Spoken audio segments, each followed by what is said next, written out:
Sakamoto was a socially awkward otaku gamer who stayed inside all day to farm 2B baddies since he couldn't get real ones. However, everything changed when he suddenly got summoned into his game as the strongest demon lord by two girls with big plots. Now he starts his new life by clapping them. Does that mean you're going to do shameful things to me? Yes! Yes! Yes! It all started the day he was suddenly summoned into his game world as a real demon lord while he played his favorite game. He started to fret over what had just happened, and while he wondered how it had even happened, he suddenly saw two baddies, an elf with huge balloons and a cat girl.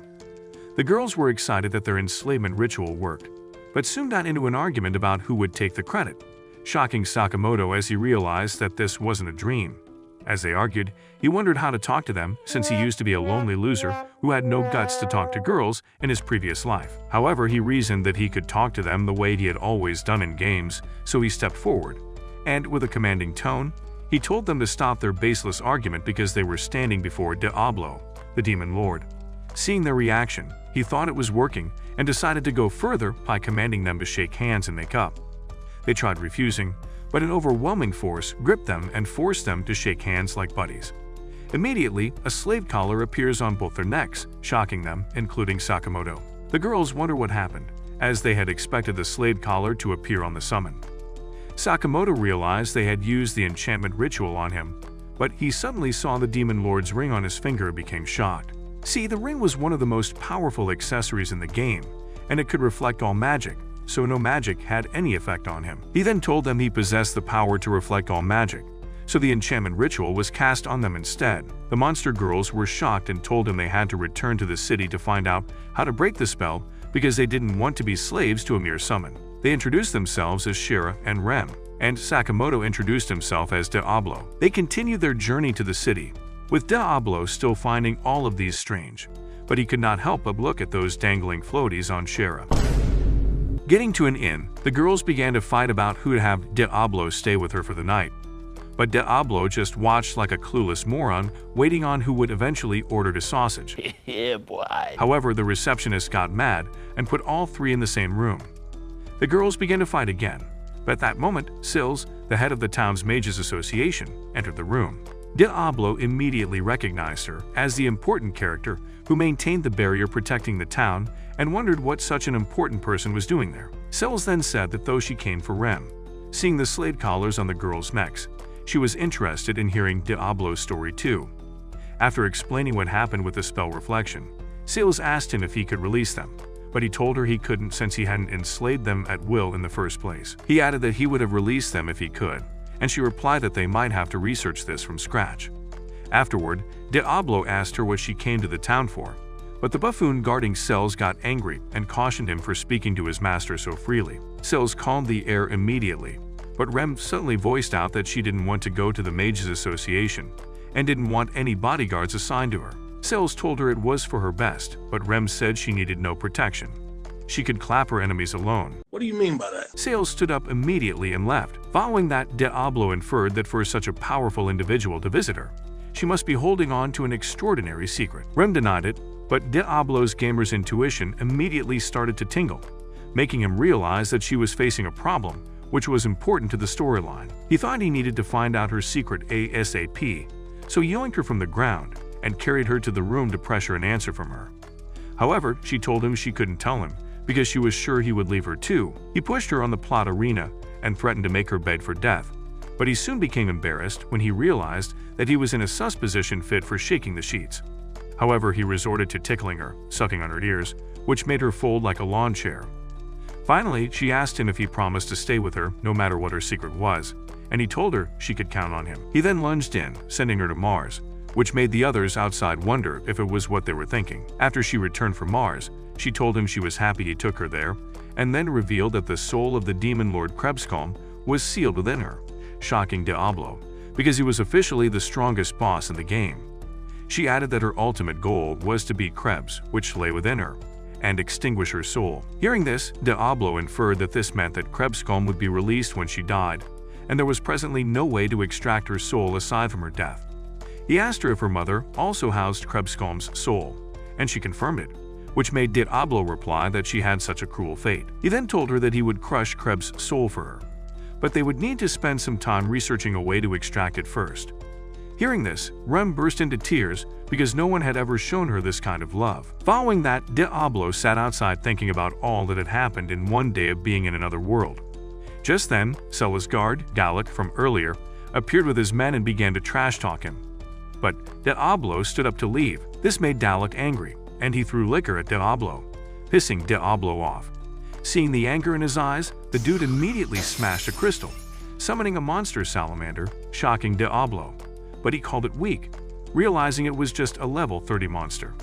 The monster suddenly unleashed a fire blast at Diablo, making Dalek excited that he had been burned to ashes, but he was shocked when he saw Diablo walk out unscathed. He ordered the monster to fire again, but Diablo resisted this. He then revealed that he was level 150, immediately terrifying Galak. Afterward, he unleashed his weapon, facing the monster into nothingness and shocking everyone. He approached scared Galak, who asked who the heck he was, and he replied with a grin that he was Diablo. The next day, Diablo woke to realize that he was really in a new world, and it was not a dream. However, he was unsure if he was in the game or just in another similar world.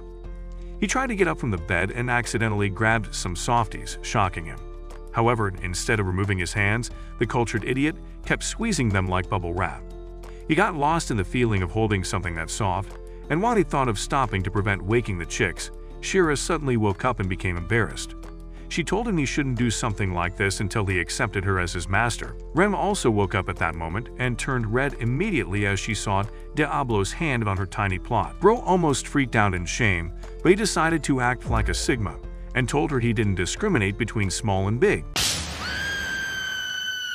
Rem remained pissed on their way to the guild, and noticing her, Diablo asked if she was still mad, but she didn't want to talk about it. Meanwhile, Bro couldn't keep his eyes off the bouncy floaties calling his attention beside him. He soon noticed the street was full of demi-humans and asked Shira why there weren't any humans.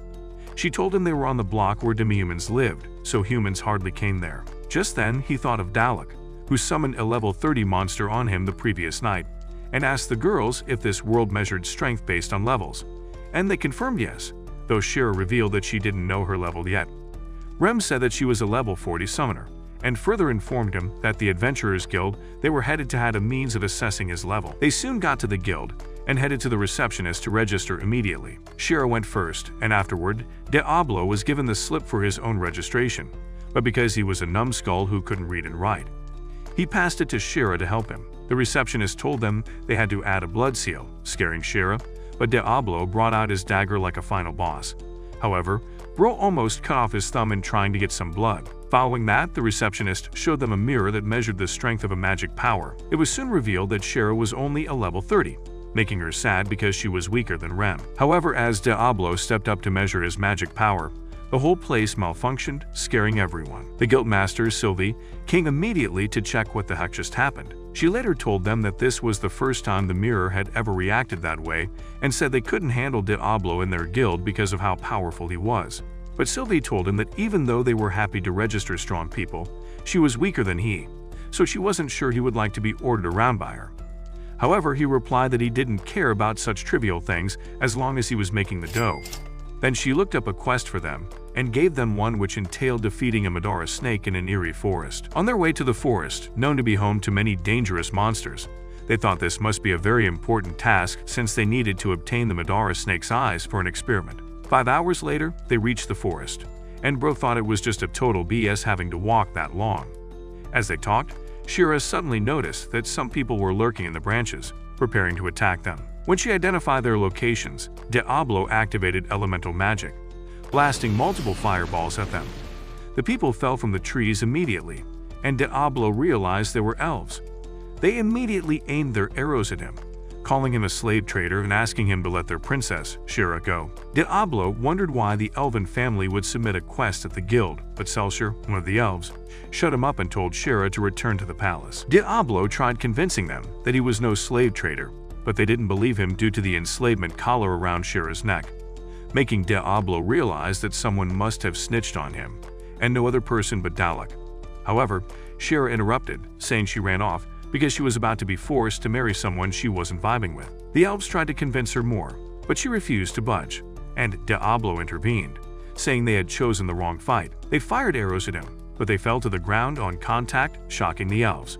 He told them they were just wasting their time fighting an unnecessary battle they could not win. Celsius suddenly brought out a Tempest arrow and aimed it at Diablo, claiming it was a supreme arrow capable of penetrating anything. He shot it at him, and while Celsius expected that it'd do damage to Diablo, Bro just dusted it off like it was a straw stick, shocking the elves. Diablo immediately cast the magic spell Freeze him, freezing the whole area instantly and scaring them. Galak suddenly appeared disappointed in the supposed elite troops of the elves, and Diablo threatened to sauce him if he continued playing funny. Shira then told him that she was sure Cells wouldn't take things lightly if she heard that Galak used the name of the Mages Association to set up a trap for them. But Galak still claimed that he wasn't the wrong one in this and took to his heels immediately. Afterward, Shira finally told her fellow elves that she was not returning to the palace because she had now found new companions to live with. Back at the inn that night, Diablo and Shira were alone in the room, talking and realizing that Diablo was invested in defeating Krebscomb. Because of Rem, she jumped on him, saying she needed him too. While he got embarrassed, she pushed him to the bed, putting them in a sus position with his hands on her pointed bazookas, seeking to be triggered. Diablo went full demon mode as he began to play with them bazookas, and as soon as he found the triggers, he pulled them, sending her to the peak. They suddenly saw Rem fuming by the entrance because she ain't got no bazookas, only tiny dots. Don't judge me! A few days later, Sylvie hit the squad up with another quest, and this one had Diablo's name practically spray-painted on it. Turns out, it was straight from Cells herself, and Diablo assumed she was trying to clean up her mess with an expensive apology letter disguised as a job. But Rem wasn't having any of it. She didn't want to take it, but Shira, the ever-broke blonde with priorities, reminded her that pride doesn't pay rent. Seeing that Rem was ready to die on this broke girl hill, Diablo told her to sit this one out while he and Shira handled it solo. As they did from the guild, a knight named Emil suddenly stopped him, and he came preloaded with rumors about some suspicious demon dude parading two slave-collared baddies through town. From the looks of things, he connected the dots real quick. The girls whispered that Emil was the top dog in the Adventurers Guild, and dude wasted no time gassing himself up, flexed that he was level 50, then whipped out his sword like he was auditioning for Kingdom Hearts. Diablo switched into Sigma Demon Lord mode and violated his budget anime prince aesthetic. Emil didn't flinch. He declared himself the knight of all women everywhere and tuned out the girls' attempts to explain. Then he dropped into his stance and tried to hit Diablo with a move fresh out of an old-school RPG. But Diablo blocked it with his staff and immediately remembered that he had seen this before during his gaming days. Emil wasn't done though. He stepped back and began charging his ultimate Sim Strike, so Diablo bonked him mid-charge and sent him into airplane mode. Emil eventually woke up with a wounded ego, still talking like he didn't just get one tapped. Diablo was about to finish him off when the girls stepped in, explained they'd willingly put on the slave collars after messing things up themselves, and told him to take his white knight energy elsewhere. Emil, now realizing he fumbled hard, smiled the kind of smile that made everyone around him develop secondhand embarrassment. Then dipped like he had somewhere important to cry. Fast forward to the actual quest. Shira and Diablo were trekking to deliver some top-tier liquor to the Bridge of Ulug. Halfway there, Shira spotted a river and immediately pitched the idea of skinny dipping, jiggling her arguments with no shame. Diablo shut it down fast, as man's not about to risk revealing his pixel-sized sausage. But Shira wasn't done. He had to invent a river monster just to scare her off, only for her to panic and smother him with 2 airbags of anxiety. To calm her down, he promised to help her get stronger, and Shira, being Shira, saw that as a license to press them into his chest even harder as thanks. Damn! At the bridge, things got spicy. Some knights surrounded them, thinking Diablo was a fallen trying to blend in. Luckily, Boris, the local commander who had seen some of his fights with the girls, after Shira handed over the drinks, Boris dropped the bomb. A whole army of over 100 fallen was marching toward them like it was Black Friday. Diablo immediately pieced it together, discovering that they were probably after Rem. He was ready to U-turn, but then Boris handed him a thank you scroll and started monologuing about facing his final battle like an anime protagonist with 5 minutes left to live. Oh, hell no! Diablo, sensing the fear behind the act, noticing his shaky hands and catching Shira's puppy dog eyes, told him to stop the melodrama and then stepped up to throw hands.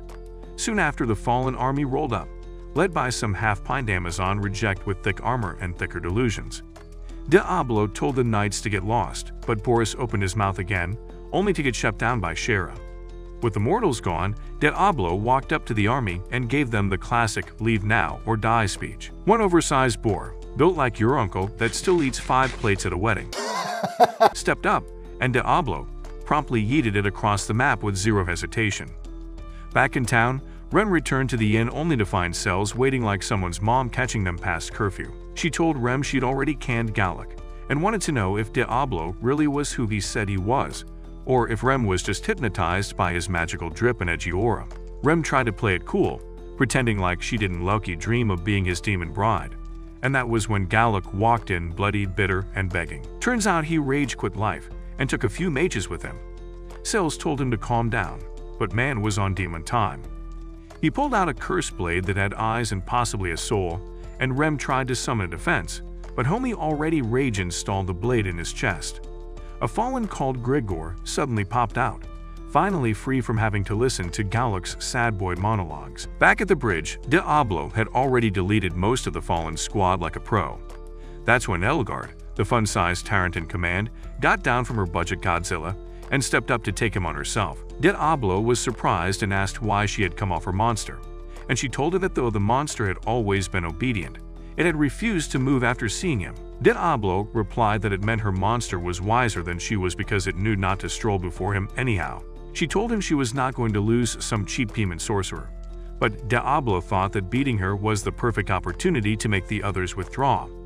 He immediately took a fighting stance, and Edelgard charged at him at an insane speed. Meanwhile, in the city, the citizens were evacuating to safety quickly due to the fear of the fallen army breaking in. Grigor discovered that Cells, who he was looking for, was right and got excited, telling her it was time for her to transition to glory. Grigor revealed that it was easy to break in, thanks to the stupid human who allowed him to camouflage himself. Cells was shocked to hear this as she never believed that Galak would lead a fallen in. However, Cellus's men decided to attack Grigor, giving Rem the chance to escape with Sills. Rem pulled Sills with her as she ran off from the monster, but with no GPS, she soon ran into a dead end, and Grigor cornered them again. In defense, Rem quickly summoned a white Indian bull, which immediately rammed into Grigor, but Grigor withstood it and sent it to the great beyond. Just then, Emil entered with the energy of the main character and declared his love for all women. He told Grigor he could not forgive him for targeting women, and at that moment, some other knights also gang up against Grigor. Emil suddenly launched an attack and continued making several strikes, but it didn't affect Grigor. He suddenly unleashed a spell attack that left Emil wondering what just happened, and Grigor introduced himself as the greatest sorcerer in the man-eating woods, and his hobby was turning confident humans like Emil into living clowns. Hearing this, Emil lunged at him again, but Grigor blocked his attack and unleashed dark bullets at him, knocking him to the ground. The girls begged him to quit pretending he was him, but he claimed they were under his protection, and he would never turn his back to an enemy. He immediately geared up for round 2, but Grigor fired more attacks at him. Meanwhile, on the bridge, every knight and undead foot soldier stood around like pay-per-view fans, while Diablo and Edelgard swung their blades faster than the Wi-Fi during a Zoom call. Diablo told her it was foolish to think she could beat him, and realizing this, Edelgard powered up her deadliest attack. However, Diablo got excited and told her to bring it on.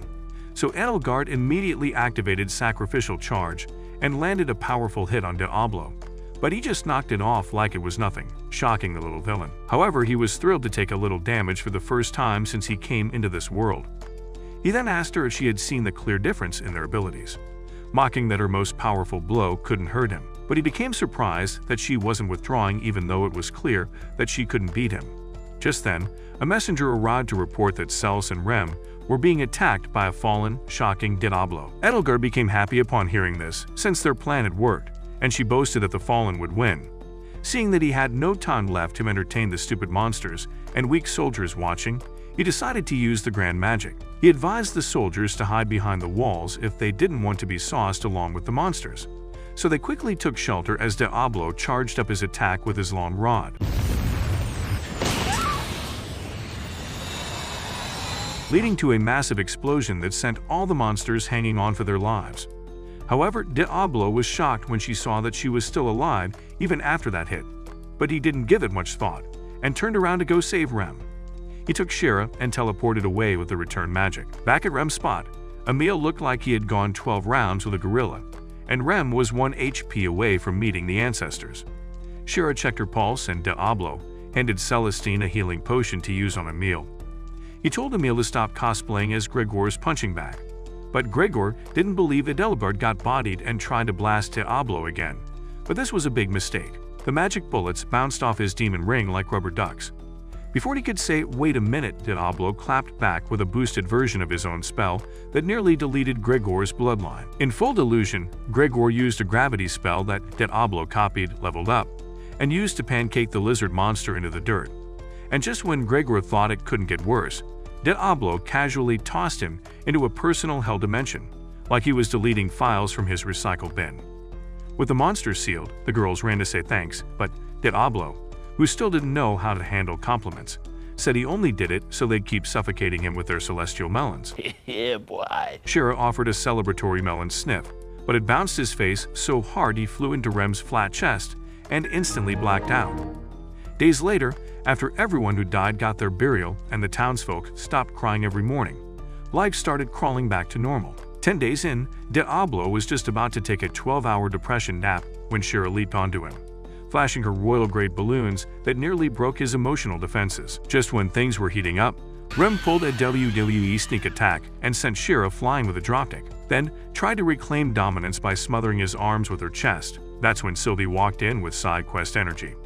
Apparently, the Elf Kingdom sent a threat letter saying they either return Shira or risk going to war. And since Diablo technically had Shira on lease, the quest demanded he find a way to prevent the war. Sylvie further explained that the city lord had received a threat, and the Elven Kingdom only gave them 10 days to hand Shira over. She then asked Diablo what he wanted to do, but Bro just remained silent as he panicked. Sylvie asked again how he planned to stop the war, but Diablo suddenly began to freak out, because how the heck was going to stop something on a political level when he was so poor at communication and was only masking under his demon lord persona? Just as he wondered how to protect the innocent girl, Sylvie added that the Prince of the Elven Kingdom had placed a bounty on her, immediately pissing Diablo off, and he declared he would make them regret challenging him. He then turned to Shira and told her he would protect her in whatever way he could. Rem asked what they would do about the Lord of the Elvens then, and he replied that the first step to clearing any quest was gathering information, so they would go talk to the city lord right away. Hearing this, Shira nearly flooded her gates, and she jumped on him in excitement, suffocating him with her babs. On their way to the city lord, Sylvie revealed that the lord was the hero of the city who fought on the front lines about 30 years back and defeated several fallen single-handedly. Diablo thought that was cold and asked what his level was, but Sylvie told him that they had never assessed him, so no one knew what it was. She added that he might have measured many years ago, but he wasn't the kind of person they could just walk up to and ask. They soon stood before the Lord, and when they tried engaging him in a convo, but Galford wasn't having it. He told them they should only report after they had completed the task. However, Sylvie tried to explain that the quest was a risky one, so they came to gather some more information. Galford went on to introduce himself and the others followed suit, but when it reached Diablo's turn, he went blank as he was terrified, wondering how best to answer him without offending him. He eventually managed to introduce himself calmly, and hearing him, Galford commented that he heard he always called himself the Demon Lord from another world, and Bro replied asking if he should reduce him to ash to prove it, shocking the others because he just did what he was warned against. They quickly apologized to the city lord, saying that was his default mode, and luckily, Galford took no offense. Galford then went on to explain the conditions surrounding the war, saying that though the elven forces were few, they were experts at ambushment, and if he sent his men to their territory, he might lose them unnecessarily. Diablo realized that this was why Galford wanted to send him instead, and Galford told him that they wouldn't need to go through all these if only he turned Shira over. But Diablo refused, and Galford asked Shira why she had chosen to forsake a life of luxury for a measly adventurer's life.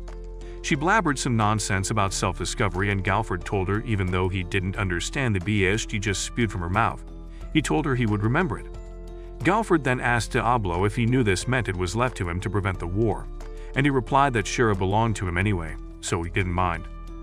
Following that, Galford introduced Alicia, an Imperial Knight sent from the royal capital about the mater, shocking Diablo that he was meeting an Imperial Knight, and he tried to remember if there was a character like her in the game. Alicia started yapping, and after wasting some screen time, Diablo became surprised at how expressive she was, unlike him who sucked at communication. She soon started rising him with compliments, and Diablo thought she was cute, but he feared that she might see through his demon lord facade if he lost his guard. So he decided to be unfriendly and threatened her to send her to an early grave if she spoke to him anyhow.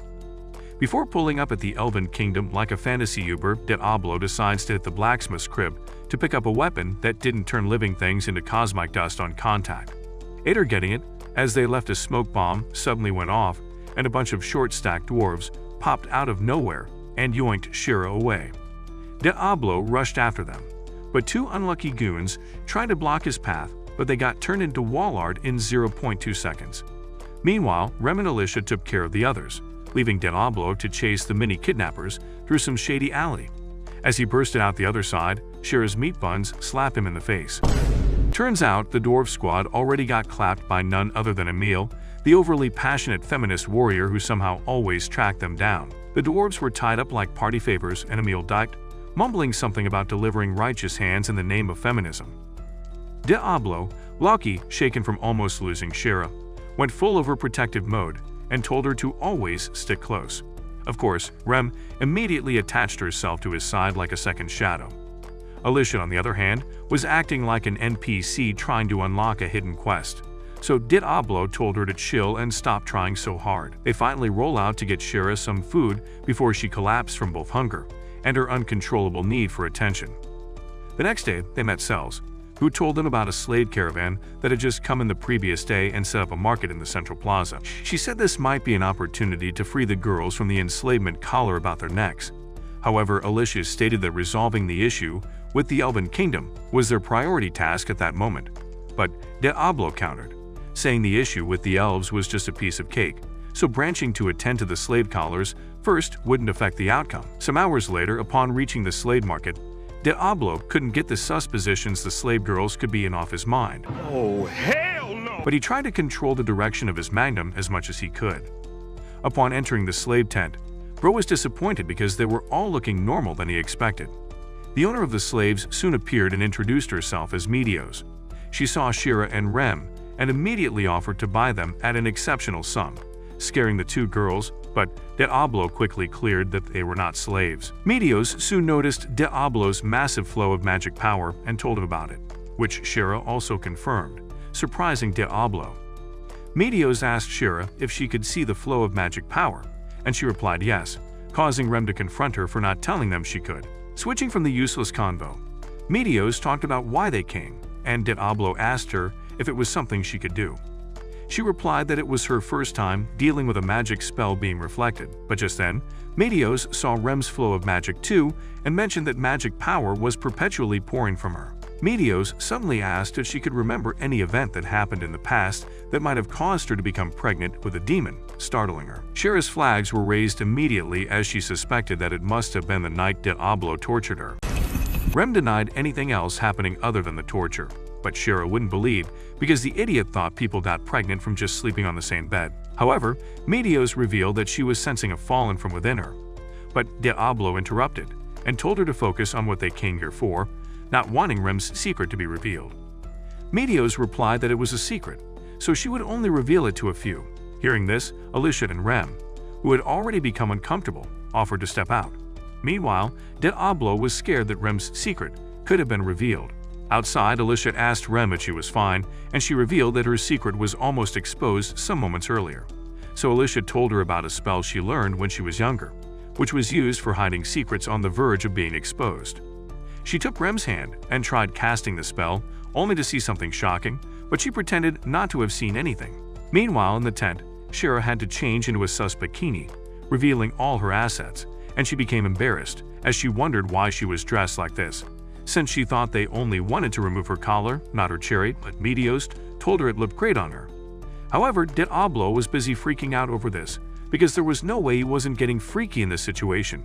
But Meteos revealed that the ritual would require him touching her skin the first time, almost making his brain short-circuit. Meteos then told him to mount, and as he did, she explained to Shira that she would teach Diablo how to see the flow of her magic, and after he learned that he might be able to undo the power imbued in her collar.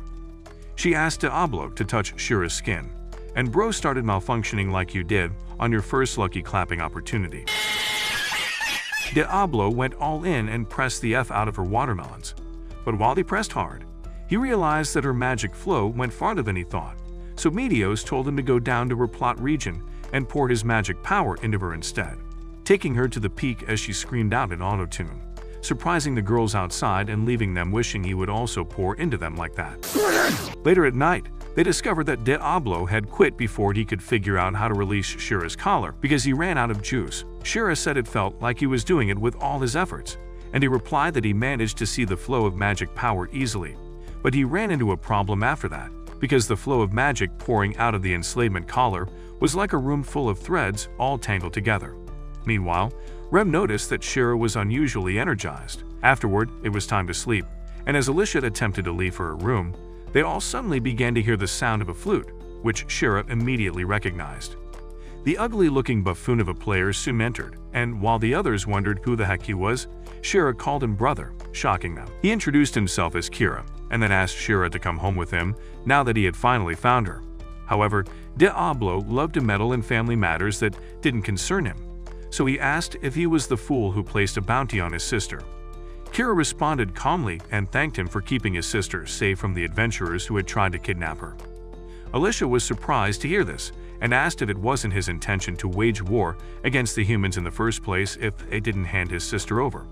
But Kira switched up, saying they were only concerned for Shira's well-being, that's all. They never really wanted to fight humans. He apologized for all the Elvens have done, shocking Diablo, who was not expecting this to be resolved this easily. However, knowing her brother quite all right, Shira told him to stop his act, but he kept it up, and eventually managed to convince them that he had no ill intentions. Rem then stated that the elves needed to respect Shira's feelings and go with whatever she wanted to do. So Kira agreed, saying he returned the next day to get his final response from Shira, and whatever she said then, he'd accept. Diablo still couldn't believe that Kira was this decent, and after he left, he smiled to Shira like they had found a solution to her problem. However, alone in the woods, after an AGT-worthy performance, Kira laughed menacingly, saying that by the next day, Shira would become his and would bear his child. Diablo was deep in dreamland, replaying his awkward otaku childhood, back when he used to chill at the park with his so-called gamer bros. That is, until the day he accidentally overheard them dragging his name through the mud. Calling him a weird loner, they only hung around because his in-game inventory was more stacked than their self-esteem. However, right now, he felt good because he at least had Shira's bouncing balloons as his daily pillow. After a quick morning flex session, Alicia strutted off to report to Galford, while Ren dipped to go vibe with Celestine. With nothing better to do, Diablo decided to brew up some recovery potions just in case some random monsters felt like throwing hands. He recruited Shira to help out, but mid-ingredient mixing, the laws of physics betrayed him. Her absurdly gifted peaches were jiggling right into his vision, causing him to lose it. His hands, clearly no longer under his control, started speedrunning the potion prep while his brain lagged behind. Shira, clueless as usual, thought he was just being efficient. Little did she know, he'd entered Ultra Instinct mode, powered purely by her heavy, juicy plot. She caught him smiling like a man who just unlocked a secret achievement, and just as she was about to ask what was up, a flute suddenly began playing in the distance, immediately turning her eyes blank. Diablo turned to say something, only for Shira to nonchalantly drop the bomb that she was packing her royal goodies and bouncing back to her kingdom. Confused and mildly heartbroken, he asked her what flipped the switch, and she told him she had thought about it and discovered she was more useful at her kingdom than this trenches they called home. She soon joined Kira in his chariot and rode off with him, leaving Diablo wondering if he was dreaming or something. Right after she ghosted him, Rem and Alicia popped up, and he filled them in on what had just happened, shocking them. When Rem asked what the next move was, Bro said he just wanted to sleep away his sorrows, but the nap never came. He just lay there spiraling into darkness, thinking about a world without Shira's god-tier twins. Rem later entered the room and mentioned that Shira might be under a spell, but Diablo already suspected Kira's creepy flute had something to do with it. However, the only problem was that the flute wasn't in the original game, so he had no idea how to counter it. Rem said she was still going to try and save Shira, even if Diablo wanted to be an emotionally constipated vegetable, because of the rejection he had when he was young. He went to save Shira, but he wasn't sure if she really wanted to be with him. He yelled in pain, asking Rem why she wanted to save Shira, and she replied that it was because she was Shira's friend. immediately flooding Diablo's mind with Shira's memories. Rem then tried to leave, but Diablo suddenly told her that she wouldn't be safe if she stormed the elven camp alone. However, Rem said she wasn't giving up until she saw Shira again. Then something in him snapped back online, and he asked her if she desired the Demon Lord's power, to which she replied yes. Channeling his inner MC aura, he grabbed his staff and declared that it was time to launch the most dramatic rescue mission since anime existed. Alicia asked to tag along because she also wanted to save Shira, even though she knew she would be pretty useless in the whole scheme. Meanwhile, in Kira's tent, she was tied up. No matter how she struggled, she couldn't free herself. Kira played his cursed flute again, rewiring her like a discount robot waifu, and asked her what kind of freaky orders Diablo usually gave. She revealed that the only order that Diablo had ever given her was when he commanded her and Shira to shake hands as friends in episode 1. This disappointed Kira, and she rough-handled her, thinking she was lying. Right then, a jar full of suspicious slime crashed open thanks to an explosion in the background. The goo monster slithered onto Shira and wasted zero time melting off her outfit. Kira, clearly unwell, leaned in to verify that her assets were still top tier before moving to permanently add her to his harem of regret. Just as he was about to drop the final spell, Diablo exploded into the room. Kira ran outside, saw his entire camp turning into a bonfire, and reminded Diablo that this could trigger a full-blown war. Diablo didn't care. He said he just wanted to hear Shira's real thoughts again. Kira, trying to flex, activated the puppet spell to make her say what he wanted. But Diablo countered by sensing with her magic through the enslavement and overwrote the spell, forcing her to speak the truth. Shira then looked at them with tears gushing down her face and confessed that deep down, all she wanted was to freedom to be with Diablo and Rem. Hearing this, Kira became very mad and instantly broke a dangerous crystal, immediately summoning a large beast called Force Hydra. Seeing this, Shira warned Diablo to run, because that summon was the Elven Nation's trump card, but Diablo was still in his main character mode and wasn't backing off. However, he was surprised because this summon was not in the original game. At the same time, Shira kept warning him to run, but he didn't listen and told them to stand back as he took on the forbidden monster alone. He moved closer to face it as the others took shelter. Meanwhile, Kira ordered the beast to attack, but it almost sauced him instead, making Diablo realize that the Morin didn't even have control over it. Diablo reasoned that the appearance of this summon and the flute that manipulated Shira weren't in the game, and he got excited at the thought that every planned element of the game was already part of this world. He immediately rained down heavy rocks on the beast, slitting its head, which made Diablo reason that it was weaker than he thought after all, but he became shocked when the monster suddenly regenerated its head. The monster then blasted him with dragon breath, and seeing this, Diablo thought that his magic reflection and physical reduction wouldn't activate against it, since it was an elemental magic. However, Diablo was more worried about the fact that the monster could use two skills, unlike the unusual single skill common to most summons. As the beast continued firing attacks in every direction, he wondered what its weakness could be, and Shira revealed that she had heard about its core being somewhere in the body, destroying that would return it to its crystal form. Kira was surprised that she knew that, but he remained confident that there was nothing Diablo could do with the information since its core moved around within its body. As he charged toward the monster, he slipped under the monster and immediately activated a lightning spell that electrocuted the monster and sauced it instantly, shocking everyone. Kira got scared as he couldn't believe what had just happened, and he asked Diablo who the heck he was, to which he replied that he was the Demon Lord. However, Kira didn't believe him, saying there was no freaking way, but Diablo told him he had to pay for his mistakes with his death. He immediately readied his weapon as he prepared to delete from existence, but Shira quickly intervened, saying that although she hated him, she didn't want him dead because he was still family. Kira used the opportunity to dip immediately with Diablo, asking Shira if she was sure of her decision. But as Kira fled, his head suddenly fell off his neck. Shira screamed immediately as the others stood shocked, and Galford appeared with his host of army, surprising them. Diablo asked what he thought he was doing, and Galford replied that the war started the moment the elf prince sent his troops into another nation's territory, so he had no right to complain about being sauced. Galford then ordered the elimination of the elves in the forest and for Shira to be captured. Diablo immediately realized that Galford had planned this all along to make him fight the elves so he would have a justification for seizing their nation.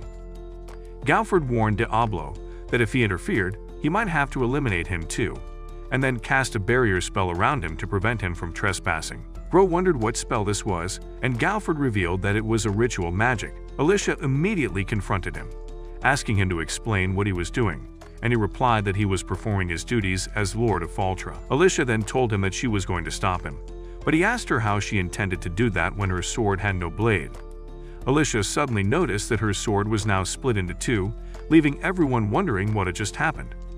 Diablo was shocked by how fast he was and figured that he had surpassed human limits, so he needed to figure out how to break out of the barrier.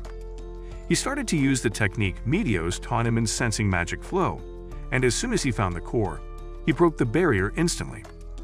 Seeing this, Galford unsheathed his sword, and an intense fight began with him unleashing several strikes at lightning speed, which Diablo could barely keep up with. However, Diablo suddenly activated Supermine, a spell planted in the ground that exploded when one passed over it, instantly stopping Galford. Galford, surprised, told him that it had been 30 years since anyone wounded him, and Diablo replied that the fact that Galford had never faced better opponents was why he'd lose. Galford launched at him again, this time using a move that Diablo wouldn't be able to read. Still, Diablo wasn't surprised, because he had spent almost all his life researching how to survive in situations like this when he was a gamer. He soon spotted an opening and immediately activated Freeze Zone, holding Galford in ice. However, Galford instantly broke out and charged at him with a powerful sneaky move. He unleashed a myriad of lightning bullets, knocking Galford to the ground, severely wounded. However, still surprised by Galford's mastery in martial arts, he reasoned that the last skill he used was Heat Sonic, which could only be learned at level 120.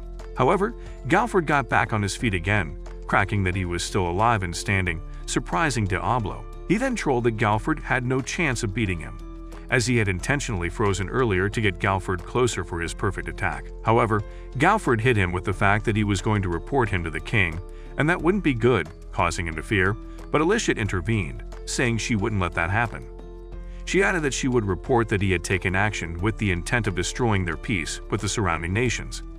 Galford replied that the king would listen to him more and advised their best bet was to sauce him, but Diablo told him that he could go unalive himself if he desperately wanted to. However, he added that if he wanted to challenge him again, he was open to it. Hearing this, Galford withdrew with his army, and afterward, Diablo went to console Shera, who was now grieving her brother's loss. 3 days later, while everyone went about their duties, this mofo of a demon lord just laid on his bed unmotivated, and sulked over the fact that they couldn't get the rewards for completing the quest of preventing war with the elves. Just then, Sylvie came in with a bottle of tequila that could help recover his magic points, and as he gulped it down, thinking there was no way he would get drunk being the demon lord, his brain instantly began to glitch. He grabbed Sylvie and pushed her onto the plot arena for some finger digging. The following day, Alicia went to the imperial capital after filing her demons, nearly Ada's report to the emperor. As she talked with an ugly NPC, a dude named Sadler, a holy man with holy hands who had just turned a peaceful village into Ghost Town Central the night before for praying to the demon lord. After their awkward reunion, Sadler casually dropped a bombshell, saying he was planning a little vacation to Faltra. Apparently, one of his church snitches told him demon lord business might be bubbling in that area, so he wanted to take his sauce adventure there too. Meanwhile, deep in the shady woods outside Faltra, Rem was giving Shira a crash course in summoning, but all Shira managed to pull out of the astral realm was a Turpie with severe identity issues. The bird looked like it belonged on someone's dinner plate, but turns out it had premium surveillance skills, as it could link its vision to the summoner like some spiritual CCTV. Diablo showed them how to use it like a drone, and for once, the turkey wasn't useless. Just as the training was heating up, Shira sniffed something foul and realized it wasn't coming from the bird. Rem's body odor smelt like your shoes, so Shira proposed a cleansing ritual before her nostrils passed away. Once Shira peeled off her clothes and the balloons went bouncing, Diablo's brain had to file for emotional damage. Rem joined the undressing crew, and Diablo smartly dipped behind a rock, clutching onto the last bit of his sanity. But instead of taking a normal bath, Shira went full freak mode and tried scrubbing Rem with her tongue. However, Rem, obviously not into girl-on-girl spa treatments, grabbed her huge melons and almost tore them out. While Diablo was busy overheating from the sounds, Edelgard popped up like a jump scare and treated Rem like a stuffed plushie, casually exposing her darkest secret. She was housing humanity's doom inside her, shocking Diablo that someone else knew. This made Shira realize that she was the only one in the dark, and she asked Rem what the heck she was hiding. Rem decided to narrate the whole thing to her later and apologized for keeping it from her. Hearing this, Shira hugged Rem and told her that even though she was weak, she would do all she could to help her. Just then, Rem asked Edelgard why she hadn't saucied her yet, since that was the logical thing to do to release Krebsholm, and Edelgard explained that unaliving her wouldn't help revive the demon lord anyway. Instead, she brought up some edgy ritual that would safely bring him back and let them keep living their harem life. Diablo roasted her for looking like she shrank in the wash, so she kindly responded by shoving a spear in his face. She then gave them a 3-day deadline to deliver Rem to Starfall Tower or risk catching holy hands. Fast forward to the day of the ritual, and the squad was at the local pub doing therapy sessions with cats to help Rem find her inner confidence. Just then, Alicia popped in like a nosy aunt and told them they might want to head back to the inn immediately. On the way, she spilt the tea that Sadler was in town, and the man wasn't about to hold a prayer meeting with Diablo, who always claimed he was a demon lord from another world. He was gently asked to keep his pride in his pants this time because Sadler was on par with or even stronger than Galford. As fate would have it, they rounded a corner and ran smack into Sadler and his judgmental gang of holy bros. Just then, Diablo, who seemed not to have understood the warnings earlier, introduced himself as a demon lord. But Alicia quickly tried to clear that Bro was just goofing around. However, Sadler said that for Diablo to have associated himself with the demon lord, it meant he was a demon worshipper, and he would have to eliminate him too. Rem tried to put him in his place, and Sadler responded by turning up his spiritual Wi-Fi and dropping her to the floor remotely, shocking Diablo. He took a closer look and realized Sadler's so-called divine power was just a cheap trick. He immediately countered the magic, and when Sadler tried to flex his cursed magic on him, Diablo Uno reversed that nonsense, turning Sadler into stone, shocking everyone. Afterward, Sadler's minions had to carry him out like yesterday's trash, and as they left, Alicia asked Diablo if the effect was permanent, but he replied no, saying it would wear off eventually.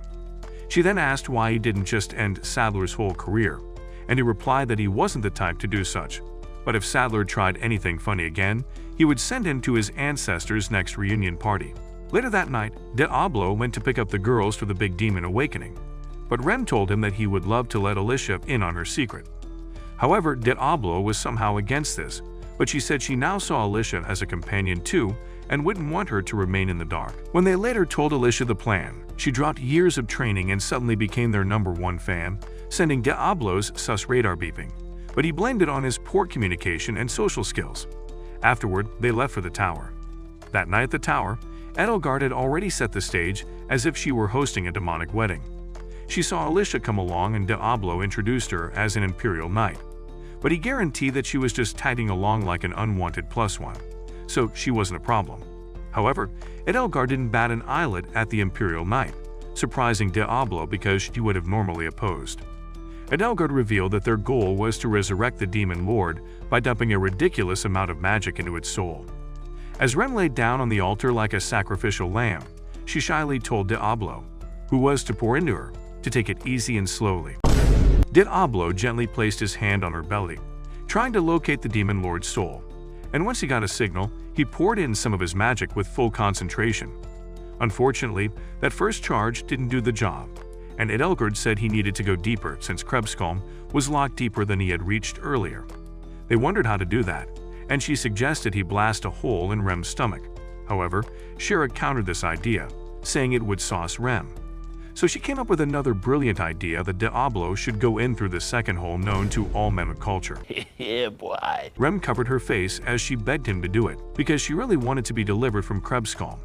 With no other options, Bro opened her gates and began exploring. As soon as he was in, Rem made a happy noise, and without wasting time, Diablo went full Super Saiyan and dumped every drop of stored-up magic into her, lighting up the entire altar like a New Year's rave. Suddenly, the soul left Rem's body, and an orb of raw energy dropped from the heavens, engulfing the altar in black mist. When the fog cleared, someone's immature cousin in a cosplay outfit stood at the edge, introducing herself as the Demon Lord. Diablo told her to scram and go finish her homework, but the pint-sized menace almost turned the tower into ash with a sneeze. Strangely, she then forgot why she even wanted to destroy the world in the first place. Turns out being locked up in Rem's womb had wiped her memory clean. After a quick group therapy session, they convinced her that humanity wasn't that bad, and Shira handed her some biscuits to calm her demonic cravings, and Krebsholm suddenly made it her life goal to consume every cookie on Earth. While the crew chuckled at her new biscuit obsession, Alicia stood there like a broken calculator, completely unable to process what was happening. Since the Demon Lord had now become a glorified snack monster, they decided to take her back to town. On the way, a flying turkey with a PhD in evil showed up and transformed into Ulrix, a crusty old fallen who had pledged allegiance to every Demon Lord since caveman times. Upon seeing Krebskalm reduced to a cookie-gobbling gremlin, instead of the commander of the Fallens, he decided to erase her on the spot, but Edelgard jumped in to stop him. However, she was quickly yeeted across the field like a ragdoll. Ulrix then grabbed her and prepared to smush her head like a rotten tomato, but before he could do it, Diablo attacked. However, Ulrix dodged it, shocking Diablo. He had unleashed another skill mid-air, giving Ulrix, but the dude survived and zoomed in with demonic speed. Even his earlier Supermind trap didn't stop this overcooked monster. Just when it looked like he'd reach Krebskalm, Diablo's sneaky demon ring bounced his attack back with the reflection skill. Diablo finished him off with his lightning bullets, and the monster dipped immediately, saying he'd be back. Continuing their journey back to the city, they renamed Krebskalm to Clem to prevent attracting attention to her. Back at the inn, Diablo was drained, and Shira, realizing that Rem was off bonding with Alicia, saw an opening and snuck in for some private recharge time with Diablo. Shira invited her to join in helping Diablo regain energy. They both began to generate energy by rubbing their melons against his body, causing a sus melodious sound to fill the air, and Diablo eventually reached the mythical level of satisfaction and passed out. Meanwhile, Alicia was in her room, thinking about how his parents maltreated her when she was young, which was why she needed the Demon Lord to fulfill the Demon Lord's duty, which was to rid this world of the mortal races in order to create a beautiful world. However, outside town, Sadler was now back, and he vowed never to forgive those demi-humans who humiliated him. The next morning, the girls were having their own version of a musical disaster on the way to a cafe, but Alicia seemed to be losing it already, seeing the Demon Lord she so waited for emerge as a clown. When they finally got to the cafe, Diablo ditched the group to sit with Cells and gossip about the latest addition to his collection of waifus. Meanwhile, the rest of the gang were introducing Clem to biscuits, smiles, and the basic concept of not nuking the planet. Strangely enough, Sills was totally unbothered by the fact that the actual Demon Lord was out here doing tea parties, but she told Diablo she would keep her watch on her. On their way back, Diablo and Shira suddenly noticed that Rem, Clem, and Alicia had houdinied out of sight. Turns out, Alicia had led them into a back alley like some discount anime villain, and casually dropped the bomb that she was planning to jog Clem's full memory, so she could go full apocalypse mode on the human race. Clem naturally told her she'd toast her like burnt skewers, and Alicia was out here begging for it, revealing just how far gone she was mentally. That's when Rem had her aha moment and realized this lunatic was the mastermind behind the Gallic mess. Before things got even messier, Sadler popped up with the enthusiasm of a man who'd been waiting all week to ruin someone's day. Alicia wasted no time framing Rem as a Demon Lord worshipper trying to kidnap Clem. To defend herself, Rem summoned her Indian bull named Azulau, but Sadler didn't even flinch. He used his human minions as literal meat shields and still managed to turn the bull into brisket. Rem got choked out like she owed Sadler money and was tossed into a wagon with Clem, who tried to lighten the mood by offering her a biscuit. On the road, Clem asked her why she even helped her when everyone else was calling for her execution. Rem explained that since she technically gave birth to Clem, she couldn't bring herself to hate her, even if her mere existence was a terror. Clem finished her biscuit buffet and casually mentioned that she could atomize their captors anytime, but Rem begged her to remain a lover of humans. When they arrived at what looked like a regular old chapel, it turned out to be Sadler's exorcism dungeon for Demon Lord worshippers. As they walked her in, Rem, obviously scared, yelled that she wasn't a Demon Lord worshipper and wouldn't give them a false confession even if they tortured her. But Sadler told her that everyone who had heard the rumors about him started spewing shallow vows of repentance as soon as they saw his tools of torture. Hearing this, Rem asked Alicia why she cooperated with such a psycho, and she replied that she had her own goal. Clem asked her if she didn't need her help, but Rem told her to keep the promise she made to her. Rem kept whining to Alicia, but Alicia got tired of it and left the rest to Sadler to hand as she took her leave. Meanwhile, Diablo was now weary from searching everywhere for Rem and Clem. While he wondered what to do, he suddenly heard Emil's voice from the nearby guild, and he headed there immediately. But as he attempted to ask for their help, his pride set in, wondering how the heck it would be for a demon lord to ask mere humans for help. However, he shoved his pride aside and decided to ask anyway. But he still struggled to ask. Just then, a Yunjin came in running to report that his friend saw a paladin carrying Rem away to the church in the North District. Hearing this, Diablo thanked the boy and dipped immediately. At the same time, Lord Galford stood atop the city walls, watching an approaching army of fallen soldiers led by Edelgard. He quickly alerted Celestine, who began reinforcing the city's barrier with her magic. Back at the chapel, Rem was being held down while Sadler began to torture her, almost cutting off her ear in the process. At this point, Clem was already losing it, so she tried to stop him, but he attacked her, tearing her robe and revealing her true identity. Sadler and his men, seeing that she was a fallen, immediately turned their attention to her and tried to sauce her, but Rem quickly jumped in and took a deep cut to the back while protecting her. Clem was shocked, but Sadler didn't stop there. He and his men stabbed her again and again, until she almost passed out. Just then, Clem lost control and went berserk, instantly awakening and transforming into a massive, blazing demon lord, shocking Sadler. Seeing this, Rem immediately realized that this was what Alicia meant when she told her that Clem only needed to be overwhelmed with hatred. However, Sadler, even though he could see the demon lord with his eyes wide open, still somehow lived in the delulu that he could beat it. However, Clem swiftly proved him wrong by giving him a taste of Hades before sending him there. Takuma finally arrived just in time, and Shira also showed up, having tracked them down using her budget surveillance system. She told him that Rem was badly injured, and he handed her all his healing potions, hoping they'd be enough to save Rem, while he prepared to face Clem to stop her from destroying humanity. Alicia soon got to the fallen army, and Ulrich wondered the heck she was doing there, but Edelgard told him not to worry, because she was instrumental for the success of their mission. Alicia told them with a smile that her plan worked. She got someone special to Clem, and then Arangate for their destruction. Meanwhile, on top of the city walls, Sylvie met with Galford and told him not to interfere with the fight, because Diablo was already heading to fight the metallic monster on Rampage. At the same time, Diablo tried talking to Clem, but she was already too lost to be called back like that, and since she could not remember him, he decided to force her to remember. He took to his heels immediately as Clem tried to pulverize him, while Shira ran over to Rem to give her the healing potion. Clem started throwing punches that literally turned the cemetery into a boiling death trap, and while Diablo managed to dodge them, he figured he had to get farther away and activate his powerful spells. However, there was a problem. The outer walls and the barrier guarding the city were too close, so to protect the city from being affected, he had to restrain his area of effect by touching 13 different points the spell must not go beyond. Clem suddenly unleashed Darkness Breath, but he quickly blocked it with a fire spell. Shira fenced giving Rem the healing potions, and she began to cry when she realized she wasn't waking up. However, a few seconds later, Rem coughed and woke up, making Shira excited. Rem then revealed that Alicia betrayed them, and she had always wanted the Demon Lord to be plucked. Rem suddenly noticed the empty tubes of Shiji the healing potions, and Shira told her that Diablo gave her all he had for her recovery. So Diablo was now one wrong move away from seeing the game over screen.